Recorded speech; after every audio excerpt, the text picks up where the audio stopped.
Mr Chair. Jacinda Ardern. Thank you, Mr Chair. My pleasure to take another call on this debate, and whilst I was very interested to hear the discussion from Matiria Ture on Clause 5, I want to speak to one of the Green Party's supplementary order papers, which would actually add an additional clause after Clause 5 around the parental tax credit. Before I can go straight back to Clause 5. I think before you go on, because otherwise I'd have to terminate your speech, the Greens have withdrawn, I understand, their supplementary order papers, and therefore you can't talk to them. I'm happy then, Mr Chair, to simply talk to Section 71J's Clause 5 of this, but with some regret that, of course, we aren't able to lament, of course, the opportunity that the bill did raise to paper over the fact that despite the government's rhetoric around issues of child poverty, child deprivation, there has been some reluctance to put any meat on the bones, as it were, in terms of policy. This bill provided the government opportunity to give additional support to families with newborns. Particularly, it would have made a very big difference by extending to 26 weeks, as Clause 7 does, to those families who are living in the most deprivation in this country. And the reason I wanted to highlight that is because the Prime Minister himself, Mr Chair, in his State of the Nation, said that child poverty was an issue that he specifically wanted to focus on, that this was going to be a key focus of this government. This bill and the extension of paid parental leave generally is one manner in which we can do that. Sure, it is a universal way, but there has been a bit of a trend for us in the past to have moved away from universalism in support of children. That is a trend we need to start reversing.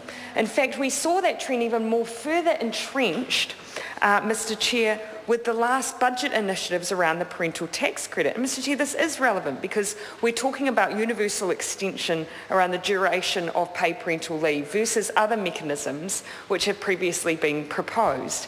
And those other mechanisms, like for instance the parental tax credit, we've seen are flawed. When you start narrowing and moving away from generalised provisions of support, rather than just saying, look, anyone who's eligible for paid parental leave should receive it regardless of income test, should receive it. The amount, yes, sure, is income tested, but otherwise a universal provision means that we don't get the fraught issues we got at the last budget when we started looking at filling in gaps with things like parental tax credits. And the government, when it had that opportunity with the parental tax credit, continued to allow an exclusion zone, Mr Chair, for those families who are in the most poverty in New Zealand. Now, if the government was serious about child poverty as it claimed it was, that would have been a prime opportunity to remove an exclusion zone and allow families who are, for instance, in benefits to receive that support.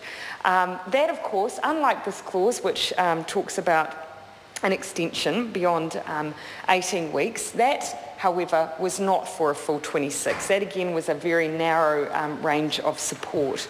But it does prove the general principle that actually, if we want to improve child wellbeing generally, we should be moving to more universal provisions, as this bill tried to do, for families in work, rather than moving away from that and to the kinds of targeted support that this government has favoured instead.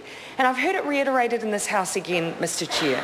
Anne Tolley in particular, and generally almost sounded like actually she wanted to support the general notion of paid parental leave, but it was just this idea somehow that we don't have the money to prioritise this now, something that we pushed back on strongly on this side of the House. We've provided ample evidence of other priorities that we could have moved away from in order to allow this to happen. She also tried to claim that the member in the chair's decision to try and at least eke out something from this government for premature babies, for multiple births, for children with disabilities, was somehow a concession that this government has done enough for families with newborns. Now that is an absolute stretch. Not only a stretch, it's actually making a mockery of what everyone who has pushed so hard for this bill, the points that they've made, the principle that they've stood on, none of that shifts, Mr Chair.